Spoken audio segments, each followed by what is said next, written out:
ഹാ, ഇതാരാ KDN കമ്പനിയുടെ മുതലാളിയോ? അവരാരെല്ലാം കണ്ട ഇപ്പം തന്നെ കൊണ്ടുപോകല്ലേ. ഈ കാണുന്ന സുന്ദരക്കുട്ടപ്പന്മാരെ നമ്മൾ നെറ്റിലിട്ട് പൊരിക്കാൻ പോകട്ടോ. പണിമുടക്കായതുകൊണ്ട് ഞാൻ തലേന്ന് തന്നെ പോയിട്ട് ചിക്കനൊക്കെ മേടിച്ചിട്ടുണ്ടായിരുന്നു. പണിമുടക്കായതുകൊണ്ട് തന്നെ ആശാന്മാരെല്ലാം വീട്ടിൽ തന്നെ ഉണ്ടായിരുന്നു കേട്ടോ. കുളിച്ച് കുട്ടപ്പനായ സുന്ദരക്കുട്ടന്മാരെ എല്ലാം ഒന്ന് നമുക്ക് ഫേഷ്യൽ ചെയ്തെടുക്കാം കേട്ടോ. അപ്പോൾ അതിനുള്ള മസാലക്കൂട്ടുകളാണ് ഇതെല്ലാം. അപ്പോൾ ഇതിൽ ചേർത്തിട്ടുള്ള എല്ലാം എന്തൊക്കെയാണെന്നുള്ള ഫുൾ വീഡിയോ ഞാൻ യൂട്യൂബിൽ അപ്ലോഡ് ചെയ്യുന്നുണ്ട് കേട്ടോ. നമ്മുടെ സുന്ദരക്കുട്ടന്മാർക്ക് കുറച്ച് മിനുക്ക് പണിയെല്ലാം ചെയ്ത് കൊടുത്തിട്ട് നമ്മുടെ ഫേഷ്യൽ പാക്ക് അങ്ങ് അപ്ലൈ ചെയ്ത് കൊടുക്കാം. ഫേഷ്യൽ ചെയ്താൽ പിന്നെ നമ്മൾ ഒരു അരമണിക്കൂർ ഇരിക്കണമല്ലോ. അപ്പോൾ ശിവന്മാരെ നമുക്കൊരു 4 മണിക്കൂർ ഫ്രിഡ്ജിലോട്ടങ്ങ് കയറ്റി വെക്കാം കേട്ടോ.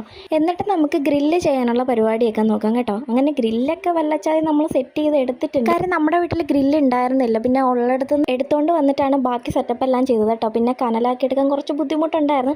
പിന്നെ പുകയൊക്കെ അടിച്ച് കണ്ണൊക്കെ എരിഞ്ഞ് എങ്ങനെയൊക്കെയോ അതെല്ലാം ശരിയാക്കി എടുത്ത് കേട്ടോ. ഗ്രില്ലിങ് പരിപാടി മൊത്തം അമ്പാടിയായിട്ടായിരുന്നു കേട്ടോ. അതുകൊണ്ട് എനിക്ക് പുക അടിക്കേണ്ട ആവശ്യം വന്നില്ല. ഈ സംഭവം അടിപൊളിയാണ് കേട്ടോ. നല്ല ടേസ്റ്റ് ഉണ്ടായിരുന്നു. അപ്പോൾ ഇതുവരെ ഉണ്ടാക്കാത്തവർ ഉണ്ടാക്കി നോക്കുക കേട്ടോ. അപ്പോൾ എന്നെപ്പം ഇത് ഭയങ്കര ഇഷ്ടപ്പെട്ടിട്ടുണ്ടായിരുന്നു കേട്ടോ. അപ്പോൾ ഇന്നേക്ക് അത്രയേ ഉള്ളൂ. എല്ലാവരും സബ്സ്ക്രൈബ് ചെയ്തിട്ട് പോണേ. Tata bye.